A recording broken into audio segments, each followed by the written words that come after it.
میں درخواست کروں گا محترم المقام آصف ہاشمی صاحب کہ وہ تشریف لائیں اور آج کے اپنے لیکچر کا آغاز کریں۔ بسم اللہ الرحمن الرحیم الحمد للہ رب العالمین الصلاة والسلام علی رسولہ الکریم اما بعد فاعوذ باللہ من الشیطان الرجیم بسم اللہ الرحمن الرحیم الذین آتیناہم الکتاب یتلونہ حق تلاوتہ اولئک یؤمنون بہ فاولئک هم الخاسرون صدق اللہ العظیم۔ وقال النبی صلی اللہ علیہ وسلم خیرکم من تعلم القرآن وعلمہ۔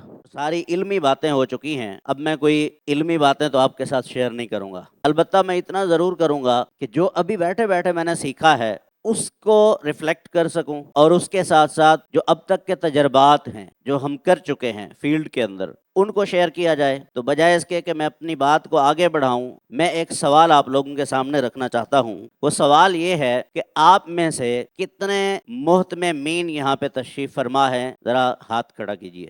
ٹھیک ہے جی، باقی سارے اساتذہ ہیں۔ اچھا، ان اساتذہ سے اب میں جو سوال کرنے لگا تھا جس کو میں نے درمیان میں چھوڑ دیا اور دوسرا سوال داغ دیا، سوال یہ ہے کہ آپ اساتذہ کے کتنے طلباء ایسے ہیں جن کو آپ نے حفظ کروایا اور حفظ کرنے کے بعد ان کو کسی بھی ادارے میں جا کے اسپیشلائزیشن نہیں، جیسے ابھی کاظمی صاحب فرما رہے تھے، وہ اسپیشلائزیشن کی بات کر رہے تھے کہ تجوید کا جو فن ہے اس کو انہوں نے پڑھا، ان کو اس لیے جا کے تجوید پڑھنی پڑی کہ لوگوں نے کہا کہ قرآن پاک آپ درست نہیں پڑھتے۔ کتنے فیصد ایسے طلباء ہیں جنہوں نے جا کے باقاعدہ تجوید 1 سال کے لیے، 6 ماہ کے لیے، یا کہیں شارٹ کورسز کسی قاری صاحب کے پاس کیے؟ کوئی ہاتھ کھڑا کر سکتا ہے جی میرے شاگرد نے جا کے کیے ہیں؟ اچھا، اس میں گھبرانے کی ضرورت نہیں ہے، پریشان ہونے کی ضرورت نہیں ہے، میں انہیں کھڑا بھی نہیں کروں گا، ٹھیک ہے نا جی، ان کے ساتھ کوئی بات چیت مزید نہیں کروں گا۔ چلیں آپ ہاتھ کھڑا نہ کیجئے، اپنا جائزہ لے لیجئے کہ کہیں ایسا کیس سامنے آیا یا نہیں آیا۔ اگلا سوال یہ اپنے آپ سے آپ جواب لیجئے گا، کتنے فیصد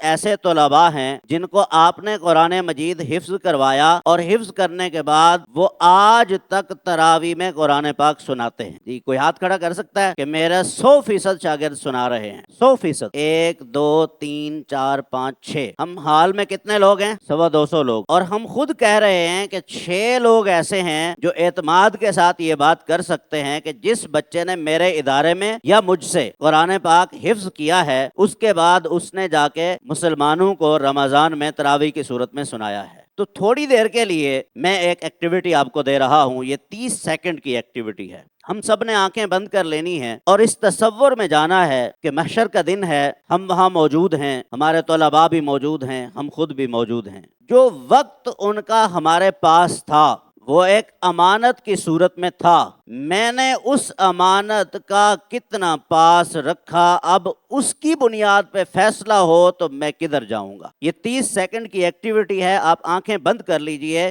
اور خود سے جواب خود لینا ہے۔ میں اصل میں لانا چاہ رہا ہوں استاد اور شاگرد کے تعلق کی طرف، آپ اور اس تعلق کے نتیجے میں درمیان میں 2 اور چیزیں جن کی طرف توجہ دلانا چاہ رہا ہوں، استاد اور شاگرد کا تعلق اور درمیان میں اس کی نیت، دونوں کی، استاد اور شاگرد کی، کہ وہ کیا ہے اور اس کے بعد اس کا رزلٹ کیا ہے۔ تو اس کا جواب خود لینا ہے آپ نے، ہم اس ڈیبیٹ میں نہیں جائیں گے۔ آگے بڑھنا ہے، منزل کو پانا ہے تو آپ کو گنگا اور بہرا ہونا پڑے گا۔ لوگ کیا کہیں گے، ارد گرد کے لوگ کیا کہہ رہے ہیں، ان کی باتوں کی طرف توجہ دیے بغیر اپنے کام کو مستعدی کے ساتھ، اپنی پوری توجہ کے ساتھ کرتے رہیں گے تو اپنی منزل کو پا لیں گے۔ اب ہم آگے بڑھتے ہیں۔ یہ میں نے ایک ادارہ بنایا ہے، کنسلٹنسی ہے میری، سیدہ عفیفہ بطول ہاشمی حفظ قرآن مشاورتی ادارہ۔ سیشن کی تقسیم کار اگر آپ اس انداز میں کریں گے نا کہ آپ کیا کرنا چاہتے ہیں، کیا کرتے ہیں، آپ کے ادارے میں کیا ہونا چاہیے، سب سے پہلے تو آپ کی نظر میں اس کی اہمیت موجود ہو، یہ جو میں کام کر رہا ہوں یہ اہم ہے یا نہیں ہے، یہ سب سے اہم کام ہے۔ اس کے پیچھے آپ کی نیت کا کیا ہے، کیونکہ میں نے علماء سے سنا ہے کہ جتنی صحاح کی کتب ہیں اس کی پہلی جو حدیث مبارکہ ہے وہ یہی ہے کہ انما الاعمال بالنیات۔ تو اس لیے جب آپ کوئی کام کرتے ہیں اس کے پیچھے آپ کی نیت کیا ہے، اس نیت کے ساتھ پھر آپ اس کی اہمیت کو سیٹ کرتے ہیں، پھر اپنا گول سیٹ کرتے ہیں کہ یہ میرا ٹارگٹ ہے، میں نے اس ٹارگٹ کو اچیو کرنا ہے، اور اس کے لیے آپ کے سامنے سارے درپیش چیلنجز ہوتے ہیں، پھر آپ آگے بڑھتے ہیں۔ اساتذہ اور والدین کا کردار جو ہوتا ہے یہ بڑا اہم ہوتا ہے، سب سے اہم ہوتا ہے۔ یہاں پہ آپ کے ذہن میں سوال تو یہ اٹھے گا کہ پھر والدین کا کردار ہے تو اس کا مطلب ہے ہم اس وجہ سے کامیاب نہیں ہو رہے، لیکن یہاں پہ اساتذہ تو وہ ہیں جو کلاس کو پڑھاتے ہیں، والدین وہ ہیں جو ادارے کے محتممین ہیں، یہ بات یاد رکھیے گا۔ اور اس کے ساتھ ساتھ وہ استاد جو کلاس پڑھاتا ہے وہ بھی چونکہ روحانی باپ ہوتا ہے، وہ خود والد ہے، یعنی یہ دونوں کو وہی استاد ہی سمجھے گا کہ میں ہی ہوں، استاد بھی میں ہوں، والد بھی میں ہی ہوں۔ وہ اپنی اہمیت کو سامنے رکھے کہ اس وقت میرا رول کیا ہونا چاہیے اس بچے کو حفظ کرانے میں۔ تو اس کے بعد حفظ قرآن، اس کے اندر جو چیزیں آتی ہیں، سب سے پہلے ہم رکھتے ہیں ڈائری سسٹم، رپورٹنگ سسٹم، کہ آپ کلاس میں رپورٹنگ سسٹم رکھیں تاکہ روزانہ کی بنیاد پہ آپ کا کیا ہوا کام آپ کو بھی یاد رہ جائے اور آپ کا بچہ بھی آپ کے ساتھ ڈوج نہ کر سکے۔ بعض اوقات ہوتا یہ ہے کہ بچے نے منزل یاد نہیں کی ہوتی، وہ آدھے پارے کی روٹین تو ہم نے خود بنائی ہوتی ہے، 2 رکوع کی وہ بنا لیتا ہے، 1 رکوع 2 رکوع 1.5 رکوع کی وہ خود بنا لیتا ہے، رکوع کی طرف آ جاتا ہے۔ آدھا پارا تو چونکہ ہم رکھتے ہیں نا، کہ آدھا پارا سنا دیا جس نے، ہم سمجھتے ہیں کہ یہ بہت بڑا ابکاری بن گیا، یہ بیس ہم بناتے ہیں۔ آدھے پارے کی جو روٹین ہے یہ بچے کے ساتھ ظلم عظیم ہے۔ اس کے بعد اس کی سالانہ کارکردگی، یہ پوری آپ کے پاس پروگرس بنتی رہنا چاہیے کہ آپ کیا کرتے رہے ہیں، پورا سال آپ نے کیا کیا ہے، یہ پورا آپ کے پاس ایک میکانزم ہو بنا ہوا۔ اسی طرح طریقہ تربیت آپ کا کیا ہونا چاہیے، تربیت کا ایک بہترین سا امتزاج ہو آپ کا ادارہ، پتہ چلے کہ بچے یہاں سے پڑھ کے کسی فیلڈ میں جا رہے ہیں اور یہاں سوسائٹی کو کچھ ڈلیور کر رہے ہیں۔ اور تحسین لہجہ، ابھی اس پہ 2 قرائے کرام نے بڑی خوبصورت باتیں کی ہیں، زیادہ بات کرنے کی ضرورت نہیں ہے۔ اب دیکھیے طلبہ، والدین، ان کا بڑا اہم کردار ہوتا ہے۔ اب والدین یہاں پہ کون ہوں گے؟ وہ اساتذہ جو پڑھاتے ہیں۔ طلبہ کا کام کیا ہوگا؟ طلبہ کا کام ہوگا کہ وہ اپنے کام کو کریں۔ اسی طرح مدرسہ ہو یا اسکول کا نظام ہو، یہ 2 لوگ ہوتے ہیں، اس گاڑی کے 2 پہیے ہوتے ہیں جو یہ گاڑی چلاتے ہیں، طلبہ اور اساتذہ۔ یہاں والدین سے مراد بھی اساتذہ ہیں کہ مدارس میں چونکہ ٹائم زیادہ ہوتا ہے، تمام عوامل جو ہوتے ہیں نا جی، ان سب کے اندر جو سب سے اہم کردار ہوتا ہے وہ طلبہ کا ہوتا ہے ادارے کے اندر، کہ بھئی وہ پڑھ رہے ہوتے ہیں، محنت کر رہے ہوتے ہیں، لیکن اس پہ لگانا کس نے؟ اساتذہ نے اور والدین نے۔ اب اس میں والدین ہیں، معاونین ہیں، اس کے ذمہ داریاں ہیں ان کی، اسکول کے یا مدرسے کا جو ماحول ہے وہ کیسا ہے، یہ ہمیں دیکھنے کی ضرورت ہوتی ہے کہ ہم نے جو انوائرمنٹ دیا ہے بچے کو پڑھنے کے لیے وہ کیسا دیا ہے، کس طرح کا ماحول دیا ہے، کیا وہ کہیں سٹریس کے ماحول میں تو نہیں ہے، انڈر پریشر تو نہیں ہے، پھر وہاں جو فزیکل انوائرمنٹ ہے وہ کیسا ہے، اس کی کلاس کا جو حلیہ ہے وہ کس حال میں ہے، اس کی جو ڈیسک ہے سامنے پڑے ہوئے وہ کس طرح کے ہیں، وہ جس چٹائی پہ بیٹھا ہے وہ کس طرح کی ہے، وہ جس جگہ پہ بیٹھا ہوا ہے وہ جگہ کس طرح کی ہے، یہ ساری چیزیں جو ہے نا یہ کاؤنٹ کرتی ہیں، ان چیزوں کو سامنے ہمیں رکھنا چاہیے۔ آگے چلیں۔ اب یہاں پہ کیا ہوگا؟ والدین کا جو کردار ہے یہ بڑا اہم ہوگا، والدین کا مرکزی کردار ہوگا۔ والدین سے مراد محتممین اور اساتذہ، یہاں پہ یہ اسکول کے لیے، اسکول کا نظام ہے تو والدین ہے۔ بچہ جو ہے وہ سب سے بڑا معاون ہوتا ہے اپنے اس کام کو آگے بڑھانے کے لیے۔ کیوں معاون ہوتا ہے؟ اس لیے جب آپ اس کو شوق میں لگا دیتے ہیں تو پھر آپ کو وہ تنگ نہیں کرتا، وہ آپ کی معاونت کرتا ہے۔ لیکن مسئلہ یہ ہے کہ آپ نے وہ بیریئرز ہٹانے ہوتے ہیں جو اس کے سامنے موجود ہوتے ہیں، وہ ہٹائیں گے تو بچہ آگے بڑھے گا۔ اسی طرح والدین کا اطمینان ہو آپ کے اوپر۔ اب یہاں اصل والدین ہیں، آپ جو کام کر رہے ہیں، کسی والد کو یہ پریشانی نہ ہو کہ یار میں نے بچہ اس ادارے میں داخل کرایا تھا، 4 سال گزر گئے، بچے نے 8 پارے پڑھے ہیں، آتا جاتا کچھ نہیں ہے، فلاں رشتہ دار آئے انہوں نے کہا یہ سناؤ، بچہ سنا ہی نہیں سکا۔ اب کیا ہوگا؟ اعتماد تو نہیں بڑھے گا نا، نتیجتاً وہ ادارہ تبدیل کرے گا اور کوئی نتیجہ نہیں نکلے گا، اور وہی آپ کا اشتہار ہے، وہ کئی سالوں تک چلے گا، نسلوں تک چلے گا۔ وہ کہے گا اس ادارے میں نہیں جانا، خیال کرنا میں نے بچہ داخل کرایا تھا، آپ نے نہیں جانا، میرے بچے کا مستقبل تباہ کر دیا ہے۔ پھر آپ مکمل رہنمائی دے سکیں۔ جی آگے بڑھیں۔ اب دیکھیں جو نظام تعلیم ہے اس کے اندر ادارے کا کام کیا ہوتا ہے؟ ماحول فراہم کرنا اور اس کی صلاحیتوں کو ابھارنے کے لیے انتظام کرنا کہ بچے کی جو خفیہ صلاحیتیں ہیں ان کو نکھارا جائے۔ بچہ کوئی بھی ایسا نہیں ہوتا جو جسے ہم نکما کہہ لیں، نکمے کا لفظ ویسے بھی نہ کہا کریں، یہ سلو لرنر ہوتا ہے، یہ اللہ کی طرف سے عطا کردہ ایک قوت ہے جو ہر بچے کو الگ الگ اللہ تعالیٰ عطا فرماتا ہے۔ کچھ بچے بہت زیادہ جلدی سیکھ جاتے ہیں، کچھ سلو لرنر ہوتے ہیں، آہستہ آہستہ چیزوں کو پک کرتے ہیں، سیکھتے ہیں، نکمے نہیں ہوتے، یہ بات یاد رکھیے۔ اور نکمے کی اصطلاح کبھی بھی استعمال نہ کیجیے گا اور بچے کو کبھی نہ کہیے گا کہ آپ نکمے ہیں، یہ بات یاد رکھیے۔ آپ نے یہ کہا تو وہ نکمہ بن جائے گا، آپ کہہ کے بنا دیں گے وہ ہوگا نہیں، یہ بات یاد رکھیے گا۔ اسی طرح جائزے کا نظام ہو، دیکھیں جہاں جائزہ نہیں ہوتا نا وہاں نظام نہیں ہوتا، یہ بات یاد رکھیں، جہاں جائزہ نہیں ہوتا وہاں نظام نہیں ہوتا، پھر اس کو نظام نہیں کہتے، وہ بھیڑ چال ہوتی ہے، جو مرضی کرتے رہیں، جنگل کا قانون ہوتا ہے وہ۔ آپ اپنے گھر میں رہتے ہیں نا جی، جس گھر میں آپ ہوتے ہیں آپ وہاں بھی جائزے کا پورا نظام رکھتے ہیں۔ اب گھر والوں سے پوچھ گچھ کرتے ہیں کہ جی یہ چیزیں میں نے اتنی لا کے دی تھیں، اتنے وقت کے لیے لا کے دی تھیں، یہ پہلے کیوں ختم ہو گئی؟ آپ بچے کو کہتے ہیں میں نے آپ کو اتنے پیسے دیے تھے، اس کام کے لیے دیے تھے، آپ نے وہ کیوں نہیں کیا؟ یہ جائزہ ہے نا جو آپ لیتے ہیں۔ تو اسی طرح جب آپ کسی سسٹم کو چلا رہے ہوتے ہیں، نظام کو چلا رہے ہوتے ہیں، اس نظام کے اندر کوئی نہ کوئی پہلو جائزے کا ہوتا ہے، اور جائزے میں ہی زندگی ہے، یہ بات یاد رکھیے، جائزے میں ہی زندگی ہے۔ جو جائزے کا عادی نہیں ہے وہ زندہ نہیں رہ سکتا، یہ بالکل کلیئر بات ہے۔ چلے میں اس کو اور آسان کرتا ہوں، انسان اپنا جائزہ نہ لے کہ میں کہاں کھڑا ہوں اور اپنی خامیوں پر توجہ نہ کرے، وہ معاشرے میں کیا ہوگا؟ ایک زندہ لاش ہوگا اور کچھ بھی نہیں ہوگا۔ اسی طرح جو نظام جائزہ نہیں لے گا وہ بھی ایک زندہ بت اور لاش بن جائے گی اور کچھ بھی نہیں ہوگا۔ اسی طرح تعلیمی ضروریات کو پورا کرنا۔ اب دیکھیے مدرسے اور اسکول کے اوقات میں حفظ قرآن کا اس وقت سلسلہ چل رہا ہے۔ اسکولوں کا اور مدارس کا جو تقابلی جائزہ ہے وہ اینڈ پہ میں آپ کے سامنے رکھوں گا ایک سلائیڈ کے اندر۔ یہاں آپ دیکھیے کہ مار پیٹ کے بجائے کون سا ماحول ہونا چاہیے؟ مشفقانہ ماحول ہو۔ آپ بچے کو پیار محبت سے آگے بڑھائیں۔ میں نے پریکٹیکلی یہ کر کے دیکھا ہے، بہاولپور میں ہمارے پاس ایک سسٹم موجود ہے، آپ میں سے کوئی بھی وزٹ کرنا چاہے اوپن آفر ہے، آ کے وزٹ کر سکتے ہیں۔ کوئی بچہ آپ کو شکایت نہیں کرے گا مجھے مرغا بنایا ہے، مجھے گالم گلوچ کیا ہے، مجھے رف زبان سے قاری صاحب نے بات کی ہے، مجھے تھپڑ مارا ہے۔ اور پتہ ہے کتنے عرصے میں حفظ کرتا ہے بچہ؟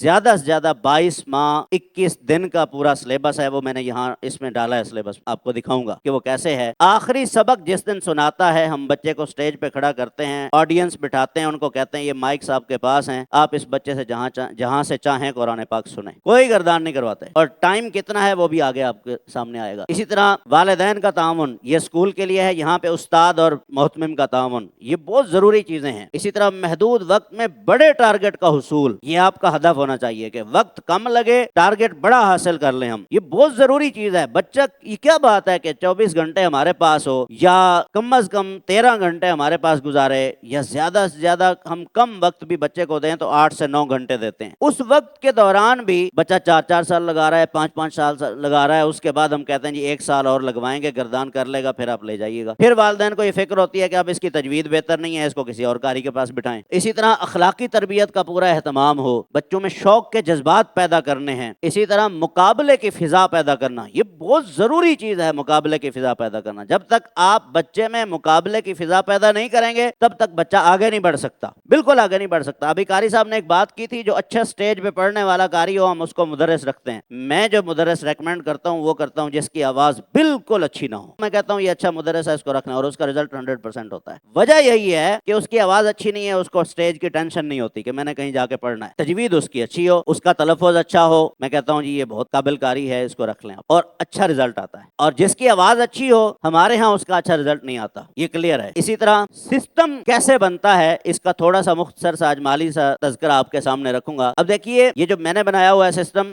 یہ پورے پاکستان میں نے اس کو متعارف کروایا کئی جگہوں پہ، اور اس سسٹم کے تحت لوگ ادارے چلا رہے ہیں۔ اسی طرح مقابلہ جات کے ذریعے حوصلہ افزائی کریں بچوں کی آپ، یہ نہیں ہے کہ بس مقابلہ ہو گیا تو ہو گیا، نہیں، ان کی حوصلہ افزائی بھی کریں، یہ بہت ضروری چیز ہے۔ اور اسی طرح حفظ کے لیے آپ خوبصورت اور دیدہ زیب کلاس روم بنائیں۔ اچھا، وہ خوبصورت کیسے بنا سکتے ہیں؟ اب دیکھیں یہ کیسے اچھا لگ رہا ہے روم، آپ کو مختلف پکچرز لگی ہیں، اس کے اندر کوئی تاریخ کی بات کی گئی ہے۔ آپ تجوید کے قواعد کے چھوٹے چھوٹے فلیکسز بنوائیں اور وہ اپنے کلاس روم میں لگائیں، اور آسان انداز میں، اصطلاحات کی طرف نہ جائیں، کیونکہ آپ شعبہ تجوید نہیں پڑھا رہے، شعبہ حفظ قرآن میں کام کر رہے ہیں، تو جتنی بنیادی ضرورت ہے، مثلا میں کہتا ہوں جی الف مدہ کیسے کہتے ہیں، تو ہم یہ کہتے ہیں بچے کو سادہ سی بات میں کہ بیٹا الف سے پہلے والے کسی بھی حرف پر زبر آ جائے تو اسے الف مدہ کہتے ہیں۔ آپ یہی بات لکھیں، نیچے 1-2 ایگزامپل لکھ دیں اس کی۔ اسی طرح مدات کی، لین کی، اسی طرح مخارج کے خوبصورت چارٹس بنائیں، آپ اپنے کلاس روم میں لگائیں، یہ لرننگ کا ماحول بنتا ہے، اس سے بچہ سیکھتا ہے۔ اسی طرح جی اپنے اہداف طے کریں اور مانیٹرنگ کا نظام رکھیں، اس سے گھبرائیں نہیں، آگے بڑھیں۔ تو یہ پورا ایک سسٹم ہے۔ اب آتے ہیں ہم اس کے سبق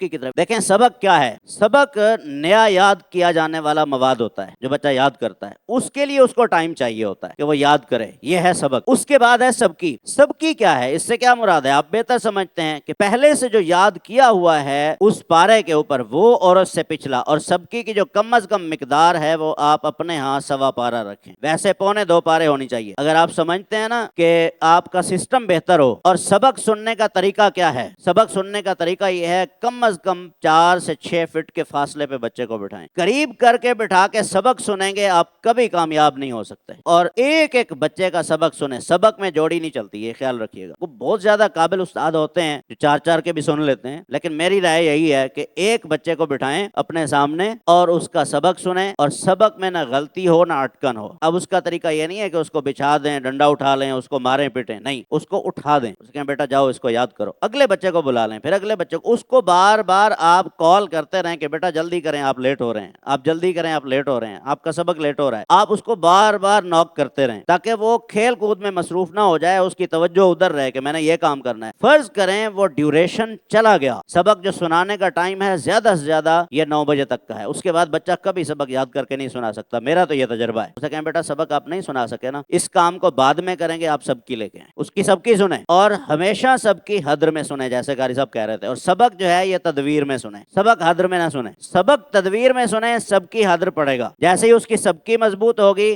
جس پارے پہ سبق ہے جب تک وہ کمپلیٹ نہیں ہوتا پچھلا پارا پورا سنیں، آدھا پارا خود سنیں، اس کے ساتھ بے شک جوڑی بنا دیں، نگرانی کریں، یہ آسانی کے لیے۔ اس کے بعد پھر منزل ہے، منزل وہ پارے ہیں جو بچے نے پڑھ لیے ہوتے ہیں اور سبق والے پارے سے متصل رہتے ہیں، وہ تو سبق کی منزل کی مقدار کم از کم 1 پارا رکھیں، ورنہ 2 پارے ہونی چاہیے، کم از کم 1 پارا۔ یہ جو ہم نے روٹین بنائی نا آدھے پارے والی، اس سے بچہ ہیبچول ہو جاتا ہے اور وہ خراب ہو جاتا ہے، وہ آگے نہیں بڑھ پاتا جی۔ اس کے ساتھ ساتھ پھر لہجہ کب ٹھیک ہوگا؟ تب ٹھیک ہوگا جب آپ سبق تدویر میں سنیں گے، سب کی آپ حدر میں سن رہے ہوں گے، منزل خوبصورت انداز میں وہ خود بخود پڑھے گا اور اس کی تجوید بھی بہتر ہوگی۔ اب آپ نے وہ تجوید بہتر کب کروانی ہے؟ مطالعہ خود پڑھائیں، جب مطالعہ پڑھائیں گے تو اس کے نتیجے میں بچے کی تجوید ٹھیک ہوگی اور بچہ آگے بڑھ سکے گا۔ اب یاد کیسے کروائیں؟ میں نے تو یہاں پہ یہ دی ہے کہ پہلے 1 رکوع یاد کرتا ہے نا جی، اس کو 1 رکوع سنیں، دوسرا رکوع یاد کرتا ہے اس کو پھر کہیں جی جاؤ دوسرا رکوع یاد کر کے، اور جب دوسرا سنانے آئے نا جو پچھلا سنا کے گیا ہے وہ بھی سنیں، یہ نہیں ہے کہ وہ چھوڑ دیں گے تو پھر آپ کی محنت گئی۔ پھر اسی طرح اسے کہیں جی اب تیسرا رکوع یاد کر کے آؤ، جب وہ تیسرا یاد کر کے آئے اسے کہیں پہلے سے شروع کرو۔ اسی طرح قاری صاحب کے ذمہ داری لگائیں کہ وہ روزانہ کی بنیاد پہ محتممین، یہ قاری صاحب آپ خود بھی کریں، اس کا آپ کو فائدہ ہوگا، کوئی رپورٹ فارم بنائیں، اس بچے کی رپورٹ درج کریں کہ اس نے سبق سنایا کتنی غلطیاں آئیں، سب کی سنائی کتنی غلطیاں آئیں، منزل سنائی کتنی غلطیاں آئیں روزانہ کی، اور کون سا پارا سنایا، وہ آگے میں نے سسٹم رکھا ہے، ہم اس کو اپلائی بھی کرتے ہوتے ہیں، وہ آگے دکھاؤں گا، آگے چلیں جی۔ اور کام کروانے کا جو بہترین کام ہے نا جی، سبق جو ہے ہمیشہ مغرب کے بعد 80% بچہ یاد کر لیتا ہے، یہ بات یاد رکھیے، مغرب کے بعد بچے کو بٹھا کے پڑھانا یہ بہت ضروری چیز ہے۔ عموماً ہوتا یہ ہے کہ ہمارا مدرس مغرب کے بعد نہیں بیٹھتا، کسی بچے کی ذمہ داری لگا دیتا ہے، یہ سب سے اہم کام ہے، مغرب کی نماز پڑھ کے بچے بیٹھ جائیں، استاد بھی بیٹھ جائے اور وہ بہترین انداز میں سبق کو یاد کریں، اس کے علاوہ کوئی کام نہ کریں۔ مغرب کے بعد بچوں کو کوئی اضافی کام نہ دیں، نہ منزل کا دیں نہ سب کی کا دیں۔ عشاء کی اذان جب تک نہیں ہوتی بچے بیٹھے رہیں، سبق یاد کرتے رہیں، وہ سبق جو یاد کر لیں کوشش کریں کہ ایک دفعہ ان سے دیکھ کے سنیں۔ جو اچھا بچہ ہے وہ تو زبانی بھی آپ کو سنا دے گا، لیکن پوری کلاس سے ایک دفعہ دیکھ کے سن لیں اسی دوران، اچھا اس سے آپ کو اس کے مطالعے کا اندازہ ہو جائے گا، اس کی لفظی غلطی نہیں رہے گی اس کے اندر، وہ آپ اصلاح کر دیں گے، اگلے دن اس کی تجوید بھی ٹھیک ہوگی، سبق بھی ٹھیک ہوگا، وہ آپ کو ٹائم پہ بھی سنائے گا۔ یہ آگے چلیں جی۔ اسی طرح اوقات کار آپ دیکھیے، سب کی سننے کا وقت ہم نے وہاں رکھا ہوا ہے 1.5 گھنٹہ، کہ 1.5 گھنٹے میں بچے سب کی سنائیں گے، ہم نے کلاس میں تعداد 10 سے 12 رکھی ہوئی ہے، یہ بات یاد رکھیے۔ اسی طرح منزل کا جو وقت ہے وہ 2 گھنٹے رکھا ہوا ہے، بریک بھی ہے۔ اب دیکھیے کہ یہ ایک جائزہ ہے جو آپ کے سامنے ہے، مدارس کے اوقات تقریباً 13 گھنٹے ہیں، تقریباً 13 گھنٹے بچہ آپ کے پاس ہوتا ہے، اور سکولز کے اوقات جو ہیں وہ تقریباً 9 گھنٹے ہیں، کئی جگہوں پہ فل ڈے کلاس لیتے ہیں، لیکن میں اس کے بھی خلاف ہوں، میں 6.5 گھنٹے کلاس کا قائل ہوں، اور جو ہم سسٹم چل رہا ہے وہ 6.5 گھنٹے کا ہے، اس سے زیادہ کا نہیں ہے۔ اچھا اسی طرح جو بقیہ وقت ہے مدارس کے اعتبار سے یہ 7.5 گھنٹے لکھا ہوا ہے، اور 3 گھنٹے کا فرق ہے، تقریباً 3 گھنٹے آپ کے پاس اضافی ٹائم ہوتا ہے جس میں بچہ کھیل کود بھی کرتا ہے، وہ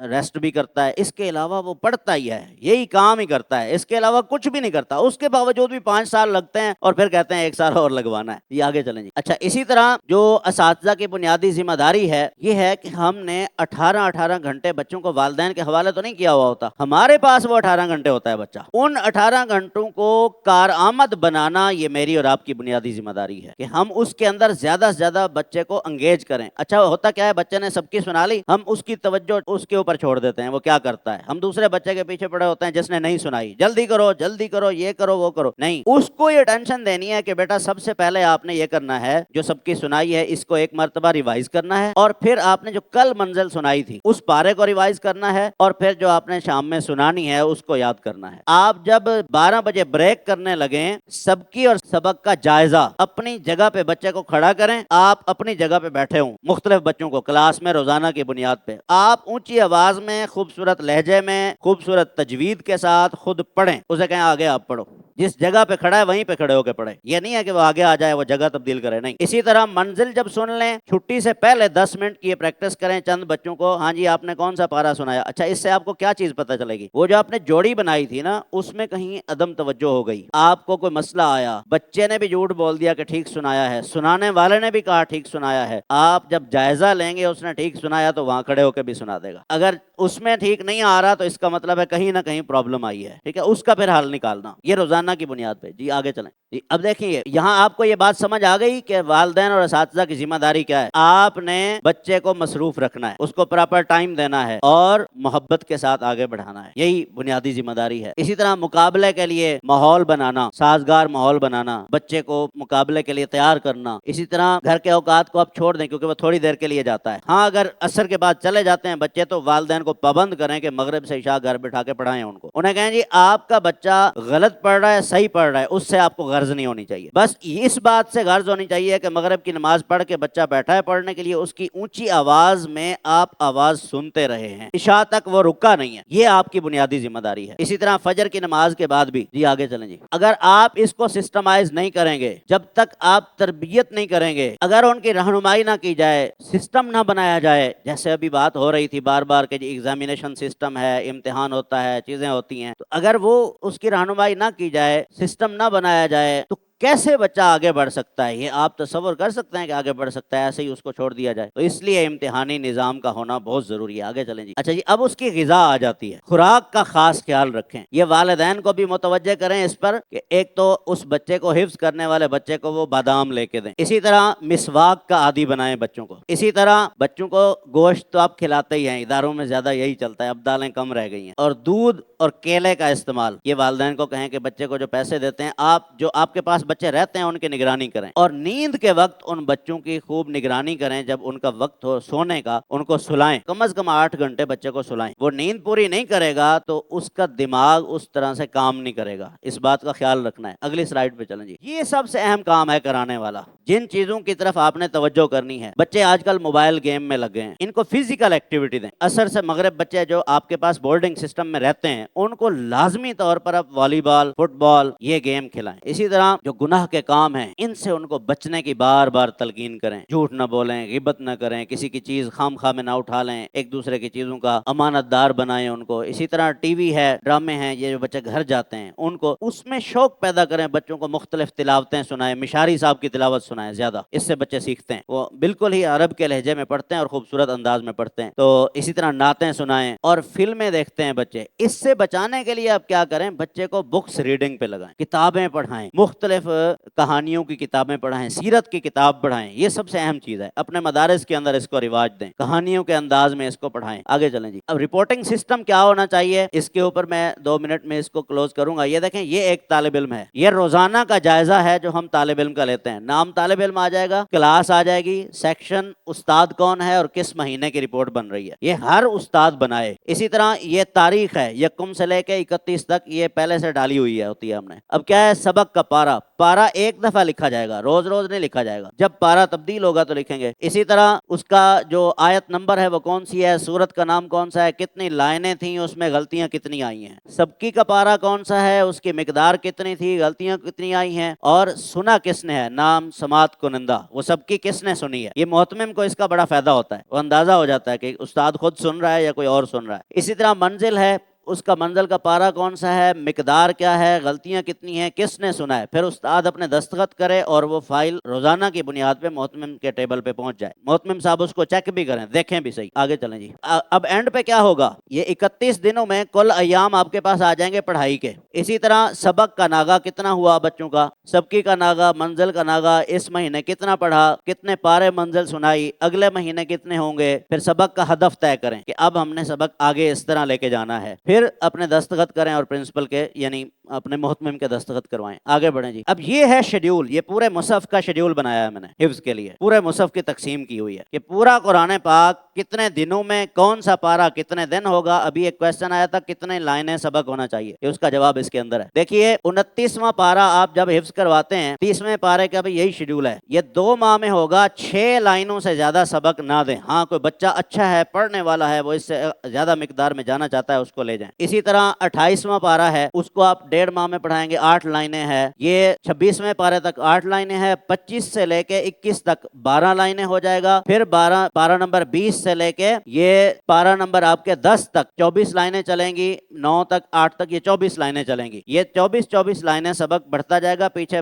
مقدار وہی رہے گی۔ آگے چلیں جی، آپ کا جو آخری یہ دن آپ کو چاہیے 747 بچے کو حفظ کروانے کے لیے، یہ ورکنگ ڈیز ہیں۔ 747 دنوں میں آپ کا بچہ حفظ کر لے گا، نہ اس کی منزل کمزور ہوگی، نہ اس کی سبکی کا مسئلہ ہوگا، اگر آپ نے اس شیڈیول کو فالو کیا تو۔ نیچے آپ اس کا پورا پروگرس رپورٹ بنا سکتے ہیں، کتنے دن وہ مدرسہ کھلا رہا ہے، اس نے 2 سال 17 دن میں یہ کمپلیٹ کیا ہے یا نہیں کیا، مقدار کم رہی ہے یا زیادہ۔ اسی طرح آپ کی چھٹیاں کتنی تھیں، بچہ کتنے دن غیر حاضر رہا، سبق کے ناغے کتنے ہوئے، آپ پوری رپورٹ ایک ایک بچے کی پیرنٹس کو دے سکتے ہیں، کوئی بھی باہر سے ہے اس کو دے سکتے ہیں کہ جی یہ ہماری پروگرس رپورٹ ہے، یہ بچے کی پروگرس ہے، ٹھیک ہے جی۔ آگے چلیں جی، اس کے بعد یہ ماہانہ میٹنگ کریں، آپ ماہانہ میٹنگ آپ کریں اپنے اساتذہ کے ساتھ، یہ انتظامیہ کا کام ہے۔ استاد اپنی یہ رپورٹ بنا کے لائے، اپنی کلاس کا نام لکھے، سیکشن زیادہ ہیں سیکشن کا نام لکھے، اپنا نام لکھے، اس میں کل طلباء کتنے ہیں، اسی طرح اس میں اس مہینے کوئی بچہ چھوڑ گیا ہے یا آیا ہے وہ صرف تعداد لکھے گا کہ 1 اضافہ ہو گیا، 1 کمی ہو گئی، کل دن کتنا مدرسہ لگا ہے، کون سے مہینے کی رپورٹ بن رہی ہے۔ اس طرح طالب علموں کے نام لکھے، پھر آگے اس کا ہدف جو طے ہوا تھا پچھلے مہینے وہ لکھے کہ یہ طے ہوا تھا، اس کے بعد اگلے مہینے کا ہدف بنا کے لائے، سبق میں کتنے ناغے کیے اس بچے نے، سبکی میں منزل میں کتنے ناغے کیے، منزل کتنے پارے پورے مہینے میں سنائی، یہ محتمم کے پاس پوری پکچر آ جائے گی کہ اس مہینے اس بچے نے کتنے پارے منزل سنائی ہے، پوری پکچر آ جائے گی۔ اس پہ پھر اپنی میٹنگ کریں۔ آگے چلیں جی، یہ دیکھیں اس پہ پوری میں نے وہ آپ کو رپورٹنگ سسٹم دیا ہے کہ آپ بیٹھ کے پھر کمنٹس کریں، اپنے اگلے اہداف طے کر لیں 2-3 پوائنٹس کے اندر، بجائے اس کے کہ زبانی بات آپ کرتے رہیں، آپ کے پاس پوری ڈاکومنٹیشن ہو، اس پہ آپ کام کریں، اس سے آگے بڑھیں۔ یہ ہے روزانہ کی بنیاد پہ ہم ایک ڈائری دیتے ہیں بچوں کو، جو گھر جاتے ہیں بچے کہ گھر میں وہ کیا کام کر کے آئیں گے، یہاں انہوں نے کیا کیا، اس کی پوری رپورٹ جاتی ہے، ان کی نمازوں کا جائزہ، ان کی اطلاع آتی ہے کہ بھئی کیا ہے کیا نہیں ہے۔ ایک سوال آیا جی، آپ کے بتائے ہوئے میتھڈ سے ہم کام کرتے ہیں تو اس کو ٹائم کو مینیج کیسے کریں۔ یہ میں نے آپ کو ایک ایک چیز بتائی ہے کہ سبق کتنا پڑھائیں گے، سب کی کتنی سنیں گے، منزل کتنی سنیں گے، کیسے سنیں گے۔ میرے نزدیک 6.5 گھنٹے کافی ہیں، اس میں آدھے گھنٹے کی بریک ہے درمیان میں، لیکن آپ کے پاس ٹائم زیادہ ہے، 9.5 گھنٹے آپ کے پاس ہیں، آپ اس کو بہت زیادہ افیکٹو بنا سکتے ہیں۔ ایک سوال آیا تھا جی، کوئی طالب علم سنائے لیکن اٹکتا ہے یا بھول جاتا ہے، اس کے لیے ہم کیا کریں۔ اس کا پیچھے ہم نے منزل کے اوپر اگر آپ نے غور کیا ہو تو بات کی ہے کہ آپ نے یہ کرنا ہے کہ اس بچے کو کہیں کہ جاؤ یہ رکوع یاد کرو، یاد کر کے پھر واپس آؤ، پھر وہ اگلا رکوع دوبارہ یاد کرے، پچھلا پھر ساتھ سننا ہے، پھر ساتھ سننا ہے، 3-4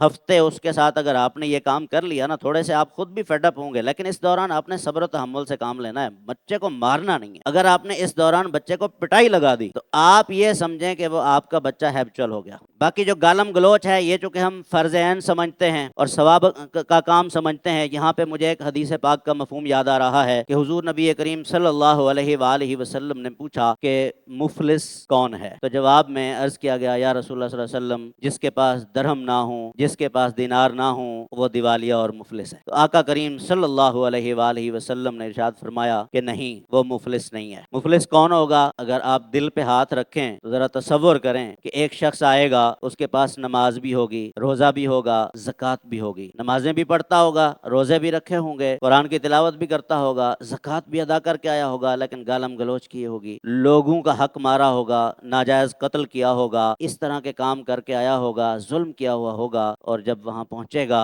تو جو مظلوم ہے اس کی ساری نیکیاں اٹھا کے اس کے پلڑے میں ڈال دی جائیں گی، اس کی جو نماز، روزے، حج والی تھیں، زکوٰۃ والی تھیں، اور پھر بھی اگر اس مظلوم کا حق باقی رہا تو آقا نے فرمایا صلی اللہ علیہ وآلہ وسلم کہ اس مظلوم کے جو گناہ ہوں گے وہ اٹھا کے اس کے پلڑے میں ڈال دیے جائیں گے، اور یہ مفلس اور دیوالیہ ہوگا اس دن۔ ہمارے ساتھ جو ملحق مدارس ہیں تو یہاں بھی موسٹلی ان کی تعداد موجود ہوگی، جو میں بات کروں گا وہ اس سے اتفاق کریں گے، کیونکہ مجھے بھی ایک دو نے یہ بات ریز کی ہے کہ یہ 10 سے 15 بچے اگر ہوں تو یہ ممکن ہے جو کچھ آپ نے بتایا، اور یہ مرکز کے سسٹم کو بھی فالو کر سکتے ہیں۔ لیکن ہمارے پاس اس وقت جو ملحق مدارس ہیں تو وہاں ایک ایک استاذ کے پاس 50 بچے ہیں، تو وہ مرکز جی کو کیسے بہت فالو کرے گا اور مرکز کے سسٹم کے تحت وہ کیسے امتحان دلوائے گا؟ پھر وہ کیوں نہیں کہے گا جی میرے ساتھ رعایت برتی جائے کہ میں 50 بچوں کو پڑھاتا ہوں تو میں ان کے اس کا امتحان کیسے دلواؤں؟ بہت زبردست سوال ہے، اس پرچی کو میں نے سنبھال کے رکھا ہوا تھا، یہ پرچی پہ بھی سوال آیا ہے، ابھی میں نے اسی کے جواب کی طرف بڑھنا تھا۔ دیکھیے میری رائے یہ ہے کہ مدارس میں 25 سے زیادہ بچے کلاس میں نہیں ہونے چاہیے۔ جو محتمم حضرات 25 سے زیادہ بچے استاد کو دیتے ہیں، میرے نزدیک وہ زیادتی ہے۔ آپ نے جو فرمایا تھا کہ ترتیب کے ساتھ اتنی لائنیں، کیا بچے کی یادداشت سبھی کی ایک جیسی ہو سکتی ہے؟ دوسری میری بات یہ ہے کہ اتنے منزل اور اتنی سبق اور اتنی سبقی تسلسل کے ساتھ روزانہ اور اپنی جگہ پہ کھڑے ہو کر اونچی آواز سے، کیا اس کا گلا یہ کام کرے گا؟ تیسری بات یہ ہے کہ تربیت کے لحاظ سے بالکل کہ بچوں کو کس طرح ہم اس طرح موٹیویٹ کریں کہ وہ گناہ سے بھی بچیں اور استاد کا کہنا بھی مانیں، مدرسے کے ماحول کو بھی برقرار رکھیں، یہ تھوڑی سی وضاحت فرما دینا۔ اچھا جی شکریہ دیکھیں، قاری صاحب کا بہت زبردست سوال یہ آیا ہے کہ کیا بچہ یہ کر پائے گا، اس کی آواز پہ بھی اثر نہیں پڑے گا جب آپ اسے ریلیکس ماحول دیں گے، فری ماحول دیں گے، وہ آواز پہ بھی اثر نہیں پڑے گا، وہ کام بھی کرے گا، منزل بھی سنائے گا۔ یہ جو میں نے آپ کو بتایا نا اتنے لائنیں مقدار رکھیں، یہ کمزور ترین بچہ جسے ہم سمجھتے ہیں نا یہ اس کا ہے۔